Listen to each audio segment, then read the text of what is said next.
nom soit une tout fort, que ton nom soit une tout fort dans ce monde. À toi nous donnons gloire, que ton nom soit une tout fort, que ton nom soit une tout fort en Algérie. À toi nous donnons gloire. Ton nom est un parfum qui se répand en Algérie. Ton nom, Seigneur Jésus, fortifie nos frères. Que ton nom soit une tout forte. Que ton nom soit une tout forte en Algérie. À toi nous donnons gloire. À toi nous donnons gloire, éternel Dieu. À toi nous donnons gloire. Éternel notre Dieu, notre Créateur, Père de notre Seigneur et Sauveur Jésus-Christ, il n'y a point de Dieu que toi. Nous t'adorons, nous t'acclamons, nous te célébrons au milieu de nous, parce que tu es celui-là que nous adorons. Tu es ce Dieu véritable, le seul, l'unique que nous adorons. Père éternel, nous te prions afin que ta place soit honorée au milieu de nous. Nous te demandons pardon, Seigneur, pour tout ce que nous avons pu faire qui était attristé. Nous te demandons pardon. Et que ton esprit, Seigneur, rappelle à notre souvenir tout ce que nous avons pu faire, Seigneur, qui ne soit pas à ta gloire, afin que nous puissions nous en débarrasser pour aller de victoire en victoire, de gloire en gloire, de perfection en perfection et d'épanouissement en épanouissement dans notre marche spirituelle. Seigneur, nous voulons te prier. Aujourd'hui, l'Église, la plus grande Église, Assemblée de Dieu évangélique en Algérie, Seigneur, a fermé ses portes. L'État algérien a décidé de fermer les portes de la plus grande Église évangélique. Seigneur, nous remettons nos frères et sœurs qui y sont entre tes mains. Ô Père éternel, afin que leurs yeux, leur cœur soient tournés vers toi, afin que leur cœur ne se trouble point, afin qu'ils aillent en grandissant. Parce que c'est ceux-là qui sont dans la persécution, c'est ceux-là qui sont combattus et qui ont les yeux fixés sur toi, qui sont plus forts que nous autres, Seigneur, qui ne sont pas combattus. Parce que, Seigneur, ils s'attendent à toi. Parce que, Seigneur, leur cœur est tourné vers toi. Parce que, Seigneur, ils lèvent les yeux vers toi, d'où leur viendra le secours. Parce que, Seigneur, ils comprennent que c'est la fin de la fin des temps. Parce qu'ils savent que ces choses sont écrites dans la Bible. Parce qu'ils connaissent ces choses, alors leur cœur n'est pas troublé. Ils comprennent, Seigneur, que c'est l'accomplissement de ta volonté, de ce que tu as dit qui est en train de se passer devant leurs yeux, Seigneur. Père, nous te prions afin que nos bien-aimés soient forts, fortes, Seigneur, afin que nos bien-aimés, Seigneur, se réjouissent dans des tribulations, que leur cœur soit dans la joie, Seigneur, et qu'ils t'acclament et qu'ils glorifient ton Saint-Nom. Pour ceux qui sont faibles, Seigneur, nous te prions afin qu'ils s'accrochent à ceux-là qui sont forts, que tes brebis, Seigneur, soient réunis, Père éternel, pour la seule gloire de ton nom. Merci encore, Jésus, pour ton amour qui se répand sur cette terre. Nous te prions pour ceux-là qui ne te connaissent pas, afin qu'ils soient sensibles à la voix de l'Esprit, afin qu'ils soient sensibles à qui tu es, afin que leur être tout entier, ô Seigneur, recherche ta face, que ta volonté s'accomplisse encore dans ce monde aujourd'hui. Que le pain quotidien que tu as réservé pour chacun, Seigneur, même pour l'imparfait, même pour celui qui ne te connaisse pas, qu'il puisse recevoir, qu'il puisse avoir accès, en levant les yeux vers toi, en se tournant vers toi, en se posant de bonnes questions. Ah, Père éternel, nous te bénissons, nous t'acclamons. Merci pour ta présence dans nos maisons, dans nos cœurs, dans nos vies. Seigneur, Seigneur, que chacun, chaque chrétien, chaque frère, chaque sœur s'accroche à toi. Que cette relation d'intimité, cette relation de cœur à cœur, cette relation de père, de fils, de fille, de père, Seigneur, que nous avons envers toi soit solide. que nos yeux s'arrêtent sur toi et que dès le lever du matin, Seigneur, nous puissions nous ressourcer, puiser des forces qui nous maintiennent toute la journée. Sois béni notre Dieu, notre roi, au nom de Jésus-Christ. Amen. Amen. Amen. Amen. Amen. Amen. Amen. Amen. Gloire au Seigneur. Amen. Je vais juste lire un verset par rapport à la prière de notre sœur. Effectivement, j'ai vu circuler cette information-là par rapport à ce qui se passe en Algérie. J'ai pas eu les détails, mais il y a un verset qui m'est venu à cœur lorsque la sœur priait. C'est dans Matthieu chapitre 16. Matthieu chapitre 16.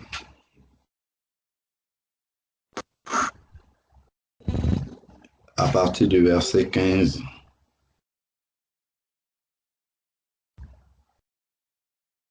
Il est écrit, mais vous, leur dit-il, c'est Jésus qui parle, qui dites-vous que je suis? Simon-Pierre répondit, tu es le Christ, le Fils du Dieu vivant. Jésus reprit la parole et lui dit, tu es heureux, Simon, fils de Jonas, car ce n'est pas la chair et le sang qui t'ont révélé cela, mais mon Père qui est dans les cieux. Mais moi, je te le dis, tu es Pierre, et que sur cette pierre je bâtirai mon église, et les portes du séjour des morts ne prévaudront pas contre elle. Et moi, je te dis, tu es Pierre, et sur cette pierre, je bâtirai mon église, et les portes du séjour des morts ne prévaudront pas sur elle. Bien évidemment, dans le texte d'origine, c'est écrit, tu es Pierre, Pétros, et sur cette pierre, Pétra, c'est-à-dire la roche, c'est pas la même chose, je bâtirai mon église. De quelle Pétra parle-t-il? De quelle roche parle-t-il? Sur la révélation que Pierre a eue de ce que Jésus est le Fils du Dieu vivant, ici. Là où il dit, tu es le Christ, le Fils du Dieu vivant. Et sur la révélation que le Père a donnée, c'est sur cela que l'Église, Jésus bâtit son Église, et il précise que les portes du séjour des morts ne prévaudront pas contre elle. Donc, l'Église, ça c'est une vérité que le Seigneur a déclarée. L'Église du Seigneur ne sera jamais fermée. Ce n'est pas possible que l'Église du Seigneur puisse être fermée par les hommes. Ce n'est pas possible. Ce sont les institutions humaines des hommes qui sont fermées. Mais l'Église du Seigneur ne sera jamais fermée du temps des apôtres. Hérode a persécuté, même Saul avant de se convertir a persécuté, mais l'Église du Seigneur demeure éternellement et personne ne pourra jamais fermer l'Église du Seigneur. Je répète encore une fois, ce sont les institutions humaines qui sont fermées et nous sommes à la fin des temps et Dieu est en train de révéler des choses. Que ceux qui ont des oreilles entendent, que ceux qui ont des yeux pour comprendre la parole de Dieu comprennent, mais ce sont les institutions des hommes qui sont en train d'être fermées par les hommes. Mais ce qui est de l'Église que Jésus lui bâtit, tel qu'il a dit dans sa parole, cette Église-là ne sera jamais fermée jusqu'à ce qu'elle soit enlevée. Amen. Amen. Amen. Merci beaucoup, frère, Amen.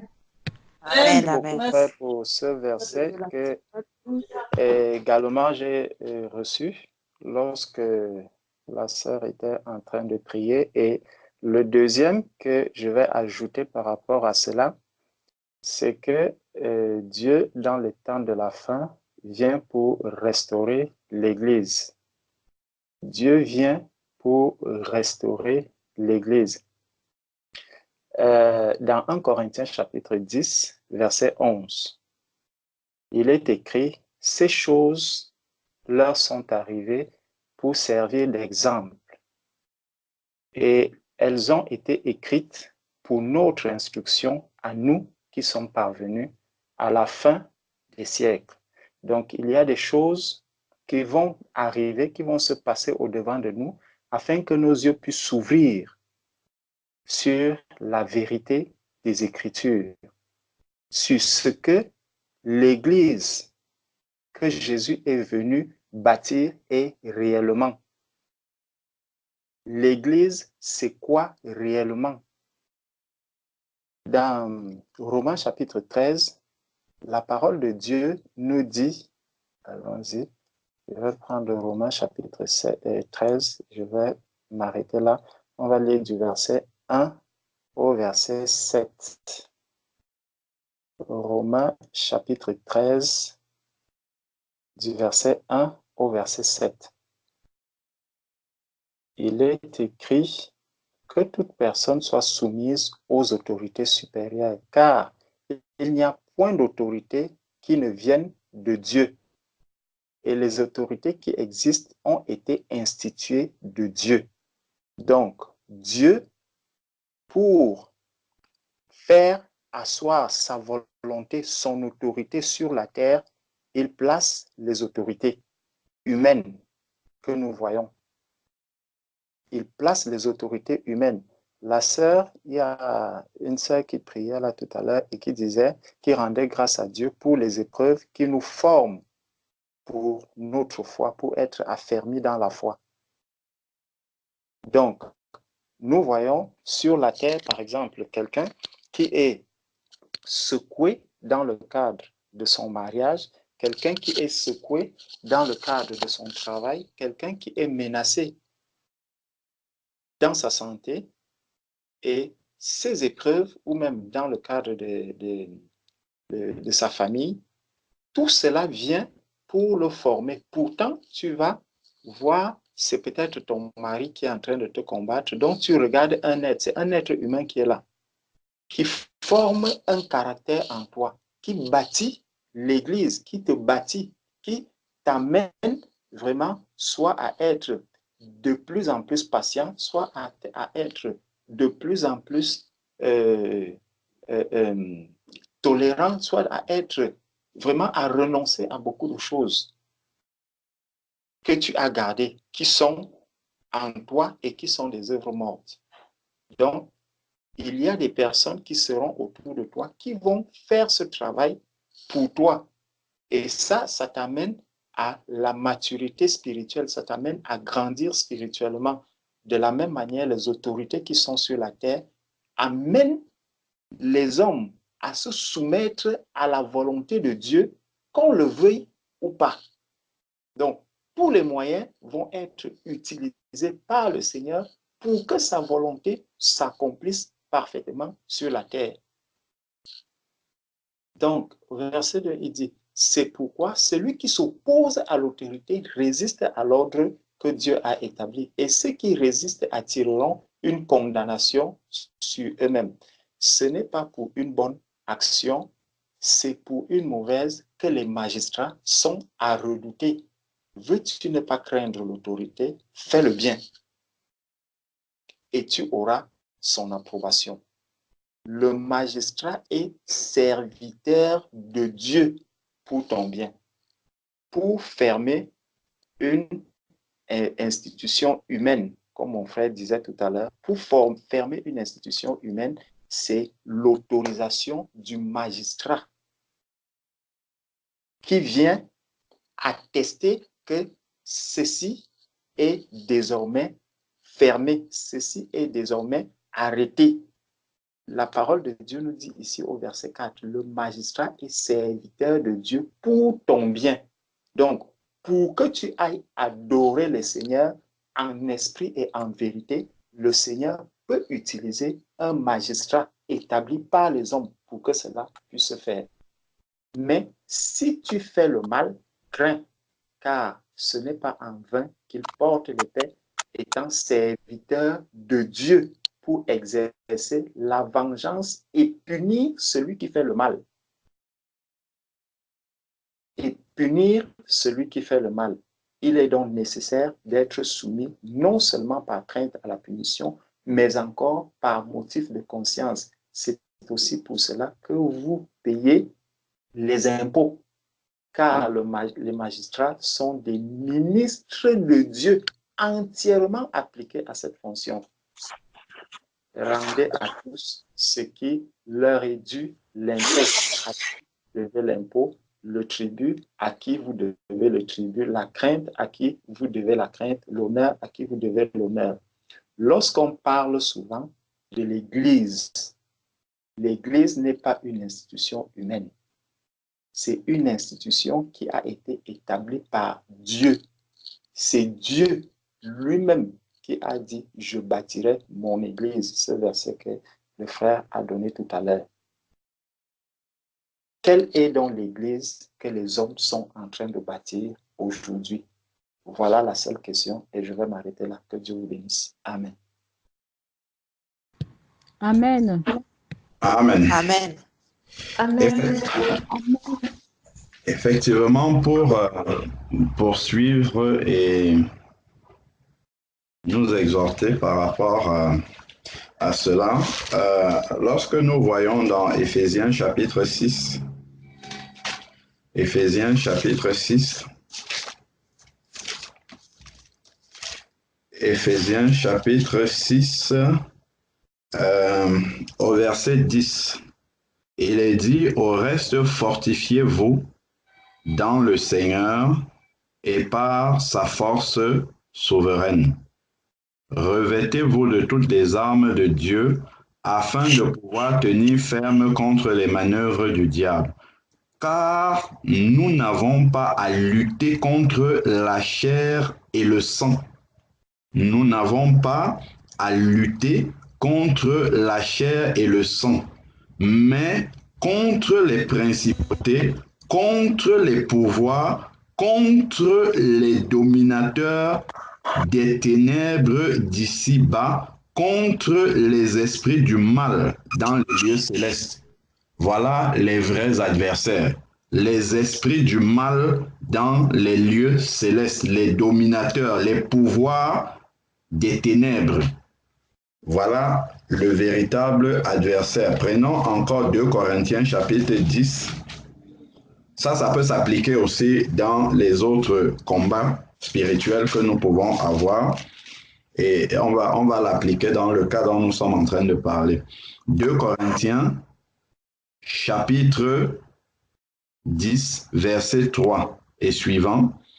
Il est écrit, « Si nous marchons dans la chair, nous ne combattons pas selon la chair.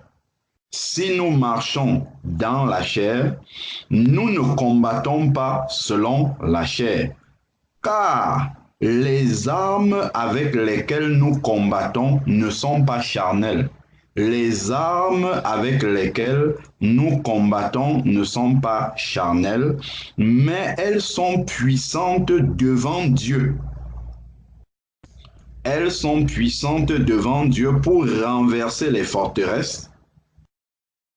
Nous renversons les raisonnements et toute hauteur qui s'élève contre la connaissance de Dieu et nous amenons captive et nous amenons toute pensée captive à l'obéissance de Christ. Lorsque nous voyons quelque chose arriver, nous devons l'examiner spirituellement afin de comprendre d'où vient le problème et de pouvoir orienter les prières selon la volonté de Dieu. Sinon, nous allons orienter nos prières et les prières ne vont pas aller dans le sens du Seigneur. C'est écrit ici, nous rendons captive toute obéissance, toute pensée, nous amenons toute pensée captive à l'obéissance de Christ. Lorsque nous regardons l'Église du Seigneur dans la parole du Seigneur, est-ce que l'Église qui se bâtissait à Jérusalem est allée demander une autorisation à Hérode pour exister? Non. Pourquoi? Parce que Jésus a dit à Pilate, mon royaume n'est pas de ce monde. Donc l'Église n'a pas à demander une autorisation humaine pour pouvoir exister, parce que l'Église ne fait pas partie du monde. C'est le monde et ces choses qui ont besoin d'autorisation humaine. Mais là, l'Église est un royaume spirituel. Donc, dès l'instant que nous allons demander l'autorisation à Hérode, qui est l'image du gouvernement, mais il est normal aussi que Hérode, lorsque ça ne l'arrange plus, qu'il ferme ce à quoi lui, il avait donné autorisation. Mais ça ne ferme pas l'Église de Dieu. Et effectivement, comment moi j'ai appris la nouvelle par rapport à ce qui se passe en Algérie, c'est que sur les réseaux sociaux, on m'a envoyé un message pour me dire, voici une pétition, il faut signer, on a besoin de, je ne sais pas, 300 combien de signatures avant la fin de journée. Ça, ce sont des armes charnelles. Jésus n'a pas besoin que les chrétiens commencent à signer des pétitions pour arriver à des résultats. Cela montre que nous sommes pleinement dans la chair, complètement. Et ce que nous demandons est charnel aussi. La puissance du chrétien, c'est comme la sœur a fait, c'est dans la prière. On n'a pas à signer une pétition. Nous prions et que la volonté de Dieu soit faite. Dieu et il laisse fermer ce qui est humain, parce que ce qui est chair, ce qui est esprit. Pour que les enfants de Dieu ouvrent les yeux sur la volonté du Seigneur en ce qui concerne la manière de se réunir. Si tu es chez toi, tel que c'est dans la parole de Dieu et qu'on vient te persécuter, d'accord. Mais si tu vas composer avec le gouvernement en leur demandant leur autorisation et qu'après ils viennent te persécuter, ça c'est autre chose. Ramener captifs à l'obéissance de Christ. Christ n'a jamais envoyé ses enfants aller demander une autorisation au gouvernement pour avoir une existence publique. Parce que l'Église du Seigneur est spirituelle. Elle est spirituelle et elle est comment? Elle est itinérante. Ce n'est pas une église fixe quelque part, elle est itinérante. Elle peut se, comment dire, elle peut se réorganiser rapidement, conduite par l'esprit. C'est pour ça que quand nous parlons, les gens n'ont pas encore vu, ils vont voir plus que ça. Quand nous parlons de l'organisation de l'église selon la parole de Dieu, construite conformément aux Écritures, c'est parce que le Seigneur sait que ces temps-là vont arriver. Et ça va se généraliser. Ce que nous voyons en Algérie là, ça va arriver partout. Et malheureusement, beaucoup de chrétiens, puisque c'est le plus grand nombre, ne seront pas habitués en fait à être ambulants. Une église ambulante qui peut changer de forme à tout moment. Qui peut passer d'un endroit à un autre pour les réunions, qui peut s'organiser même par Skype ou pas du tout, mais une église qui peut se réorganiser rapidement par l'Esprit de Dieu. Pourquoi? Parce que les gens auront une manière de faire qui est religieuse. On va à un endroit précis le dimanche à telle heure jusqu'à telle autre heure pour prier le Seigneur. Quand on va dire aux bien-aimés que non, maintenant, vraiment, il faut prier le Seigneur. Le Seigneur va déterminer le moment du culte peut-être 2 heures avant l'endroit. Les gens seront perdus. Et ça, c'est ce que le Seigneur a montré dans la parole dès le début, parce qu'il savait que ces temps que les apôtres ont vécu va encore arriver à la fin des temps. Lorsque Jésus est venu pour la première fois et qu'il a institué l'Église, les apôtres l'ont vécu au commencement de l'Église. À la fin, ça va être la même chose. C'est ce que nous commençons à voir, parce que c'est un pays musulman, ça peut arriver, mais même ici, là, même ici, ça va arriver et partout.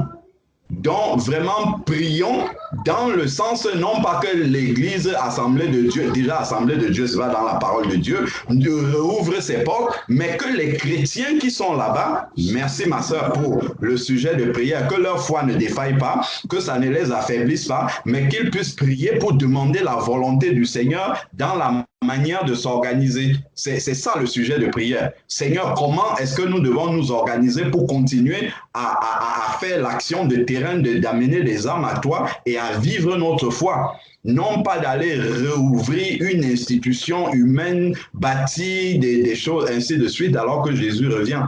Donc, les âmes du chrétien ne sont pas charnelles. Une pétition, je ne vois pas où aller marcher. On a vu des chrétiens marcher avec des banderoles pour dire non à la fermeture de l'église. Mais c'est complètement la chair. Donc, nous devons prier, vraiment prier pour que Dieu ouvre les yeux de ses enfants, qu'ils retournent dans les Écritures pour lire comment les apôtres ont marché. Lis comment l'église du Seigneur est constituée. Parce que l'église du Seigneur est prête à vivre ces choses-là. Selon le modèle de la parole, l'église est déjà prête. Parce que les apôtres l'ont vécu. Comme le frère lisait tout à l'heure, ça a été écrit pour notre instruction. Comme nous voyons comment les apôtres étaient mobiles et pouvaient changer de forme, changer de lieu de rassemblement rapidement, le Seigneur nous a laissé ça comme modèle pour que nous puissions savoir comment est-ce qu'il faut marcher. Ce sont des instructions pour nous, pour savoir comment est-ce qu'il faudrait pouvoir marcher lorsque ces choses-là vont arriver. Donc vraiment, prions pour que nos bien-aimés puissent avoir les yeux ouverts pour rechercher la volonté de Dieu et non pas rechercher simplement que l'institution humaine qui a été fermée puisse être ouverte. Parce qu'on dit oui, on s'attaque à la chrétienté, on s'attaque à ceci, mais est-ce que c'est la volonté de Dieu qu'une église avec un nom, avec un bâtiment, tout cela puisse être ouvert, avoir un enregistrement dans les registres de l'État et tout ça? Est-ce que ça existe dans la parole de Dieu? L'État n'est pas d'aujourd'hui. Le gouvernement d'Hérode, de Pilate, tout ça, ça existait avant. Mais est-ce que l'église de Jérusalem était inscrite dans leur registre? Il y avait Matthieu, Lévi, avant de se convertir, qui était collecteur d'impôts. Il y avait le magistrat, ça existait, les institutions existaient. Mais est-ce qu'à un moment donné, l'Église est allée demander à exister dans ces institutions-là? C'est des questions qu'on doit se poser. Sinon, nos prières seront vaines parce que ce n'est pas la volonté de Dieu. Je ne parle pas de nos prières ici, hein. Je parle de l'Église en général. De manière générale. Sinon, pour ces sujets-là, la manière de prier ne sera pas conforme à la volonté de Dieu. Donc, prions dans le sens vraiment de demander que les yeux des enfants de Dieu puissent s'ouvrir et que la volonté du Seigneur puisse être suivie de manière biblique. Là, on va voir la puissance du Seigneur pouvoir agir. Donc, vraiment que le Seigneur nous conduise au nom de Jésus-Christ. Amen. Amen. Je vais encore ajouter quelque chose. Amen. Que Jésus-Christ lui-même avait dit. Rappelons-nous lorsque Jésus était avec Nicodème. Lorsque Jésus parlait avec Nicodème. Si on se retrouve peut-être dans un train, il y a la sœur Nadia qui est là, il y a la sœur Francine qui est là, il y a des frères qui sont là. Vous regardez dans le train, personne ne vous dira que voici un enfant de Dieu. Voici un enfant de Dieu, voici. Donc, quand vous regardez les personnes, vous allez voir peut-être la sœur Nadia avec le foulard, la sœur Francine avec le foulard. Vous allez les voir habillés d'une certaine manière. De la même manière, vous allez voir les autres personnes aussi qui peuvent aller sur un marché, s'acheter cela, les mettre sur elles. Et ça, c'est significatif. C'est quelque chose à Nicodème.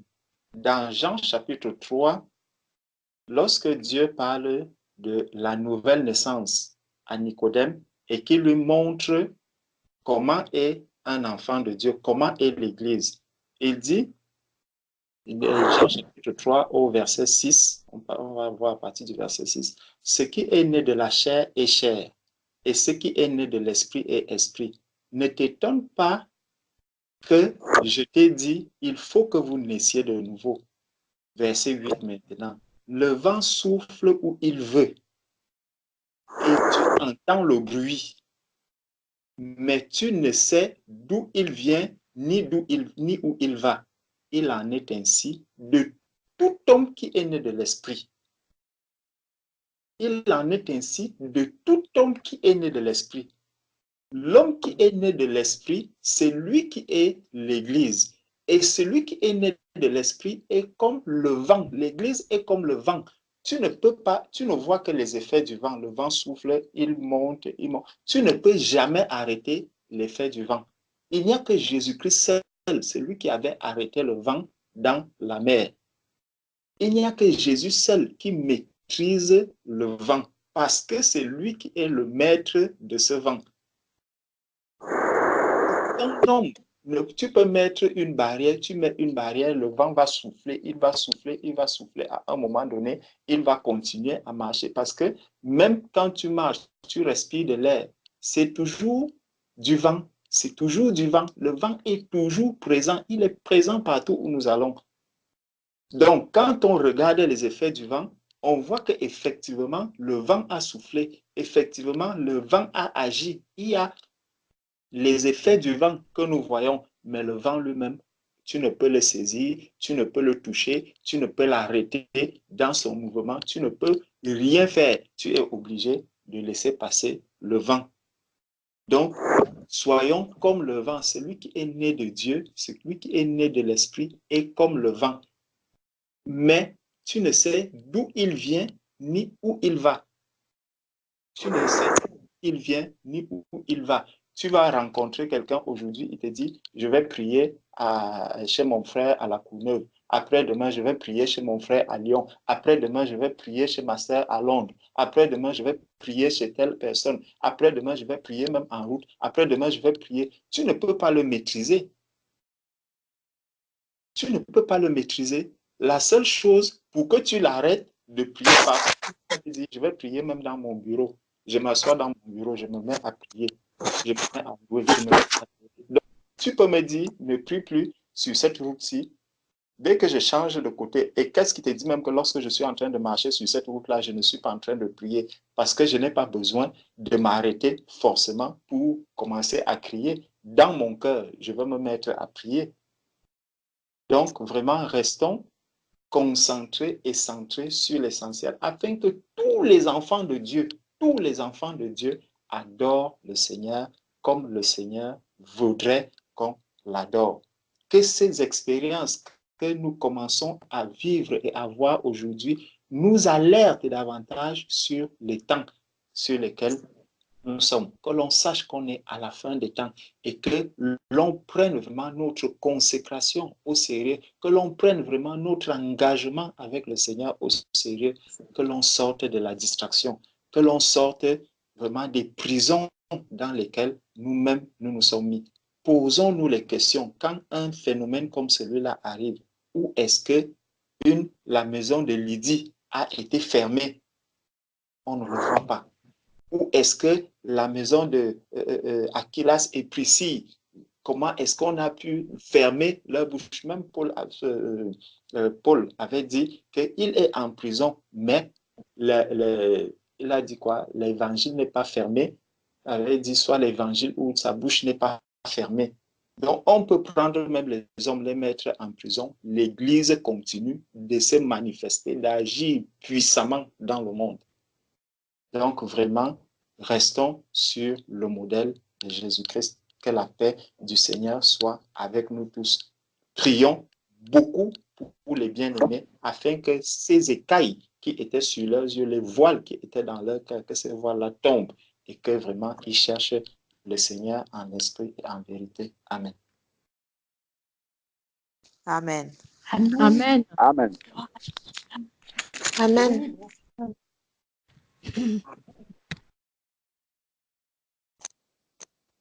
Amen. C'est toi, Jésus, que recherchent nos âmes à te trouver, se bornent nos souhaits. C'est ton regard que sur nous on réclame.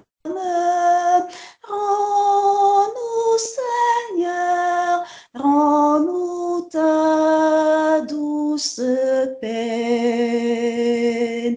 Jadis nous errions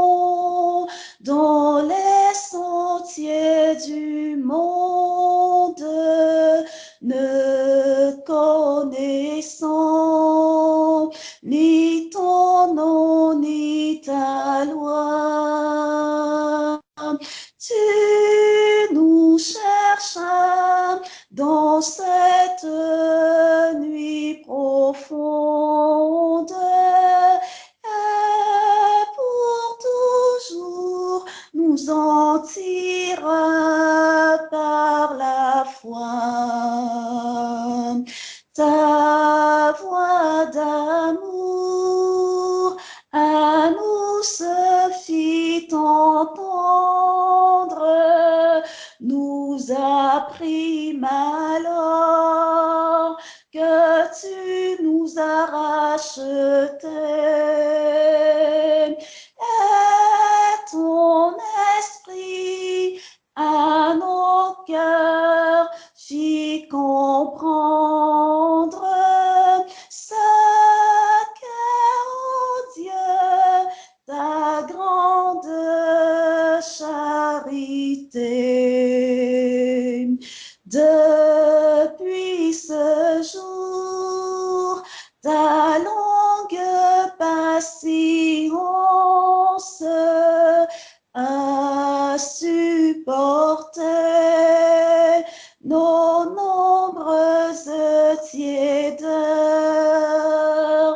Nous t'avons quitté, mais toujours ta clémence a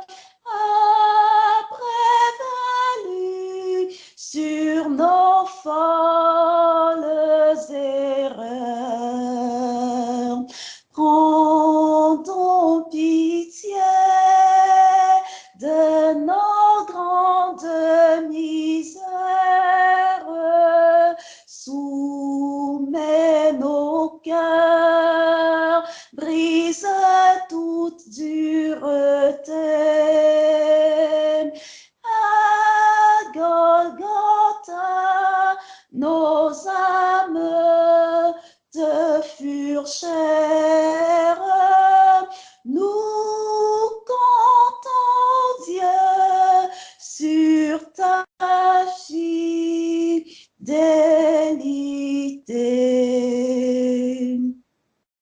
Père très saint, Dieu de gloire, Dieu d'amour, Dieu de bonté, Dieu riche en bonté, en clémence, en fidélité, Dieu créateur de toutes choses, de toute vie, tu es le seul qui règne et qui vit éternellement.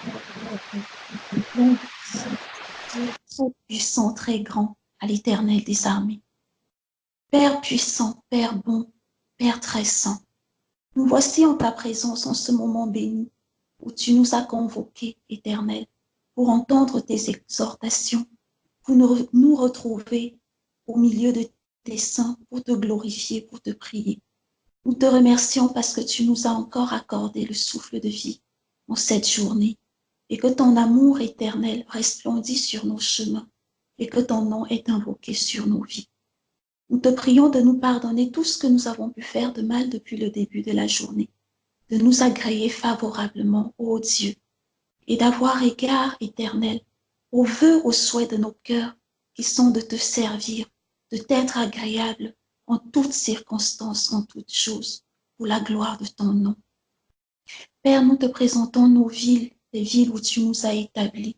Nous te présentons les pays qui nous accueillent, Éternel, où tu nous as fait naître ou où tu nous as conduits, afin que tu aies encore pitié de toutes ces âmes selon ta volonté, que ton Esprit Saint soit encore répandu, que ton pardon fleurisse dans les cœurs et que ce pardon se répande, Éternel, pour qu'il soit manifesté dans la création, dans ces créatures, qu'elles se sentent réconciliées avec toi en Jésus-Christ, pour abandonner le péché, pour s'abandonner entre tes mains, pour que leur vie t'appartienne à jamais.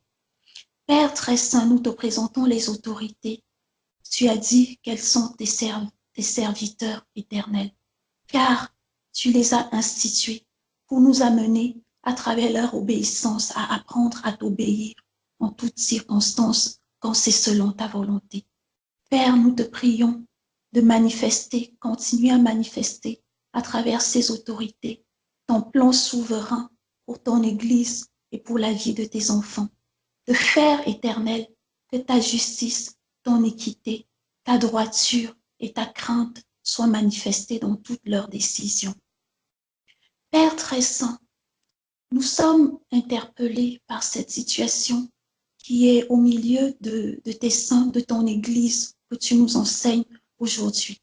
Nous te remercions, Père, parce que tu nous ouvres les yeux et parce qu'à travers tout ce qui se passe dans le monde, tu ouvres les yeux de tes enfants.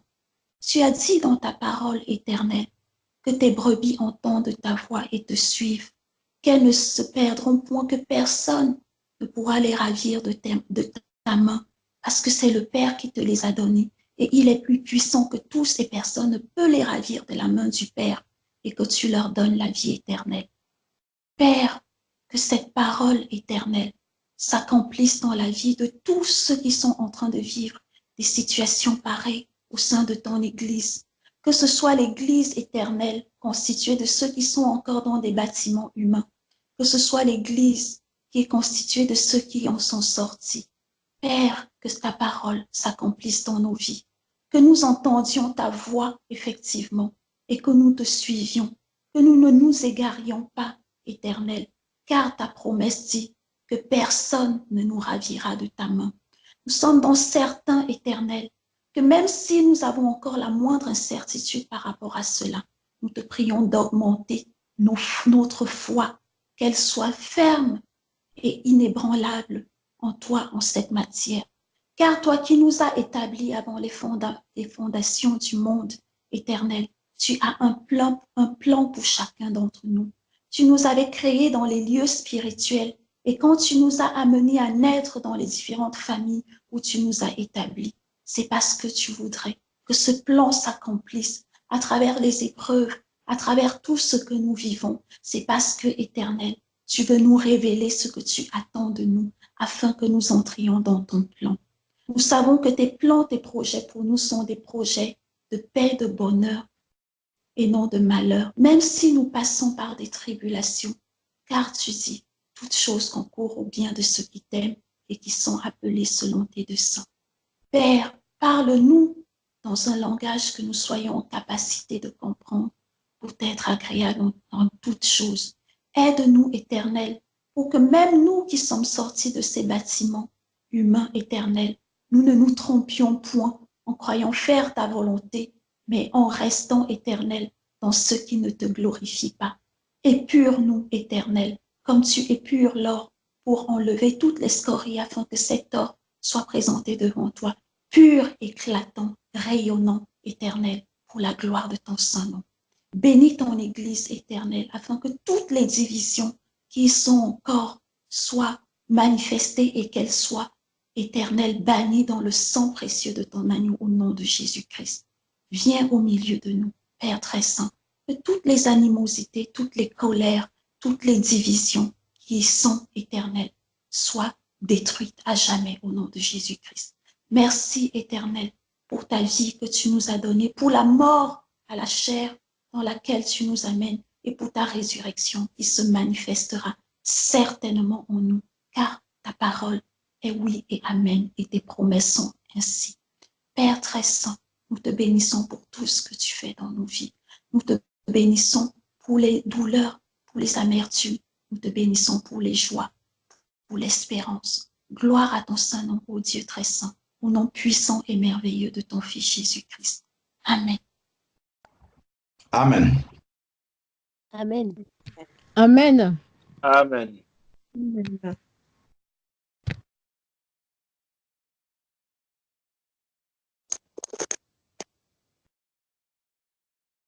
Seigneur éternel Dieu, Père, ton amour est grand envers nous. Tu nous as aimés du plus grand amour. Éternel, nous te sommes infiniment reconnaissants. Père, non seulement nous qui sommes là, mais toute ton Église, Père éternel, en quelque lieu où l'un de tes enfants élève la voix vers toi, cherche ta face, se prosterne devant toi, Père, que ta gloire soit manifestée. Éternel Dieu, voilà tes enfants qui aujourd'hui, Seigneur, se trouvent dans une situation de questionnement. Père, tu es le Dieu qui se révèle. Et révèle-toi, Seigneur Dieu, à tous ceux-là qui aujourd'hui traversent des moments comme ceux que la sœur nous a présentés aujourd'hui, où les rassemblements humains qui ont porté un nom et qui se sont constitués en une institution où on est venu ajouter le mot Église, qui est aujourd'hui fermé, menacé par les hommes. Oh Dieu, toi, viens te révéler. Viens te révéler, Seigneur Père éternel, d'abord à ceux qui conduisent ces milieux, à ceux qui conduisent des brebis qui sont dans ces institutions. Père, révèle-toi en profondeur à ces personnes. Père, afin qu'elles puissent se repentir de ce qu'ils ont eu à faire. Qu'ils prennent, Seigneur Dieu, l'engagement de se détourner de ces mauvaises voies et de te servir comme tu le veux. Père éternel, que la gloire des hommes, Seigneur Dieu, ne les amène pas à s'endurcir sur la voie détournée qu'ils ont empruntée. Père, tu vois toutes ces brebis qui sont, Seigneur Dieu, en train d'être entraînées, conduites, Seigneur Dieu, dans cette désobéissance. Père éternel, révèle-toi également à elles. Seigneur Père éternel, nous te bénissons parce que nous savons que même dans ces milieux, Seigneur Dieu, ton nom est invoqué. Beaucoup de tes enfants, Seigneur Dieu, ils sont nourris. Père, nous te bénissons pour le travail qui est accompli dans ces milieux. Père, aide toute personne, Seigneur Père éternel, qui s'est engagée véritablement avec toi et qui aujourd'hui n'a pas encore compris, Seigneur, qu'est-ce que l'Église, comment l'Église doit fonctionner. Père, révèle-lui, parle-lui, enseigne-le, Seigneur Dieu, enseigne, Père éternel.